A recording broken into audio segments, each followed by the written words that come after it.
La Guerra Fría fue un enfrentamiento iniciado al finalizar la Segunda Guerra Mundial en 1945. El fin de la guerra supuso el fin de la hegemonía de Europa. Dos potencias tomaron el relevo: Estados Unidos y la Unión Soviética, liderando dos bloques con sus propias alianzas y estados satélites: el llamado bloque occidental capitalista y el bloque del este comunista. ¿Por qué se llamó Guerra Fría? Porque ninguno de los dos bloques tomó nunca acciones directas contra el otro. No fue una guerra al uso, aunque sí hubo conflictos derivados y guerras subsidiarias. Las razones de este enfrentamiento fueron esencialmente ideológicas, políticas, económicas y propagandísticas. La Unión Soviética financió y respaldó revoluciones y gobiernos socialistas, mientras que Estados Unidos también dio abierto apoyo y propagó desestabilizaciones y golpes de Estado en Latinoamérica. Los antecedentes de la Guerra Fría los encontramos antes de 1945, concretamente en 1917, tras el triunfo de la Revolución Rusa, de la que Rusia emergió como el primer país socialista. Este fue uno de los primeros eventos que provocó erosiones considerables en las relaciones ruso-estadounidenses. Los soviéticos defendieron que el capitalismo debía ser derribado por la fuerza para ser reemplazado por un sistema comunista. Los capitalistas americanos, tras el estallido de la Revolución, ayudaron al Ejército Blanco durante la Guerra Civil Rusa. Finalmente, las tropas del Ejército Rojo lideradas por Trotsky se hicieron con la victoria. Pero avancemos de nuevo a 1945, tras el fin de la Segunda Guerra Mundial. Conviene recordar que la Unión Soviética y Estados Unidos habían sido aliados para frenar los planes de Hitler. Antes de que acabase la guerra, se reunieron en Yalta. Joseph Stalin, Winston Churchill y Franklin Delano Roosevelt como jefes de gobierno de la URSS, del Reino Unido y de Estados Unidos respectivamente. La conferencia de Yalta tuvo su continuación con la conferencia de Potsdam, ya con Alemania totalmente rendida y Hitler muerto. Estas conferencias supusieron la división de Alemania en 4 zonas, una parte para cada país y otra para Francia.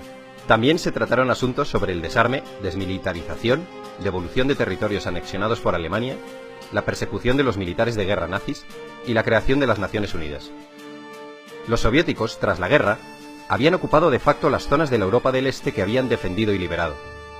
Para frenar esta expansión soviética, Estados Unidos ayudó con el Plan Marshall a salir de sus ruinas a Europa Occidental y a la zona occidental de Alemania. Con el Plan Marshall, los estadounidenses dieron enormes ayudas económicas a Europa. El plan estuvo operativo durante 4 años desde 1948.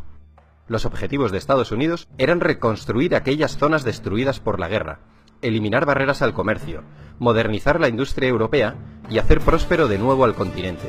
Todos estos objetivos estaban destinados a evitar la propagación del comunismo, que tenía una gran y creciente influencia en la Europa de posguerra.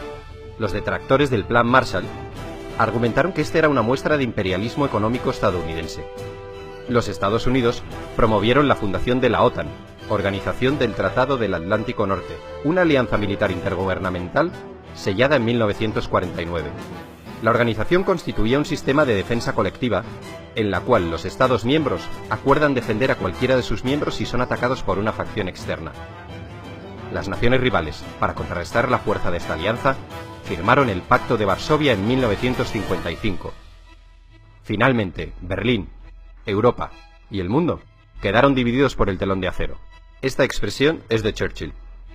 En 1949, el Ejército Rojo de Mao Zedong se proclama vencedor de la Guerra Civil China tras derrotar a los nacionalistas del Kuomintang, que contaban con el respaldo de Estados Unidos. Inmediatamente, la Unión Soviética establece una alianza con los vencedores, que habían creado un nuevo Estado comunista con la denominación de República Popular China. Al año siguiente, Stalin se vio sorprendido por la participación de tropas estadounidenses en la defensa de Corea del Sur, que había sido invadida por los comunistas de Corea del Norte. El alto el fuego llegó en 1953. Stalin había fallecido ese mismo año. Le sucederá Nikita Khrushchev. Volvamos al telón de acero en Europa. En los 5 años posteriores a la Segunda Guerra Mundial, un total de 15 millones de personas emigraron del este al oeste. Este hecho hizo que el bloque soviético llevara a cabo un bloqueo efectivo de la emigración en 1950. Hubo un control férreo de pasaportes para que la gente no se pasase de un bloque a otro. La frontera en Berlín, ciudad que estaba repartida, era un coladero, y muchas personas se pasaban del lado comunista al lado capitalista. Este hecho hizo que se construyese el Muro de Berlín en 1961. Conviene recordar que Alemania estaba dividida tras la guerra en 2 Alemanias: la República Federal Alemana con capital en Bonn y la República Democrática Alemana con capital en Berlín. Esta división del mundo en dos bloques se sostenía por el riesgo de que las potencias se aniquilasen unas a otras en una guerra nuclear, lo que obligó a ambos frentes a actuar con mucha cautela en las zonas más conflictivas. Solo en una ocasión estuvo a punto de estallar el conflicto, tras el derrocamiento del militar Batista en Cuba por parte de Fidel Castro. Estados Unidos trató de realizar una invasión de Cuba que fracasó. En 1962 ocurrió la llamada crisis de los misiles, cuando el presidente Kennedy castigó con un bloqueo a Cuba por el asunto de los barcos soviéticos cargados con misiles y dirigidos contra Estados Unidos. En el último momento, Khrushchev, jefe del partido y del gobierno soviético, cedió, y los barcos cambiaron de rumbo. Estados Unidos también había entrado en la guerra del Vietnam, que a la postre acabó siendo otro duro revés en la historia norteamericana, una experiencia de fracaso, desgaste y frustración. Este conflicto enfrentó a los Estados Unidos y el gobierno de Vietnam del Sur por un lado, contra Vietnam del Norte y las guerrillas comunistas que actuaban en Vietnam del Sur por otro. La guerra terminó extendiéndose también a Laos y Camboya.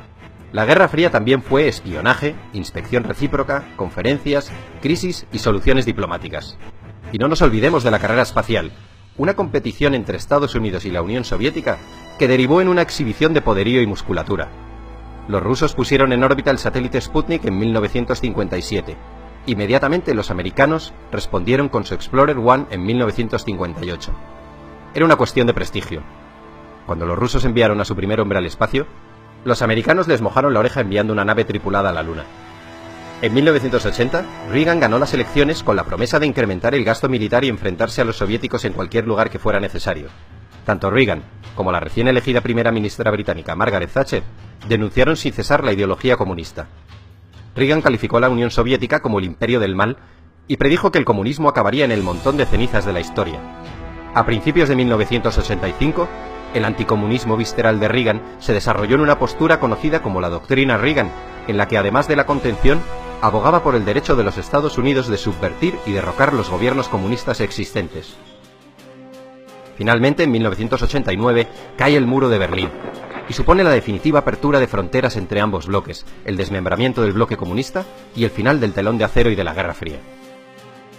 Tras la caída, la tensión entre los países del antiguo comunismo y los capitalistas se acabaría diluyendo.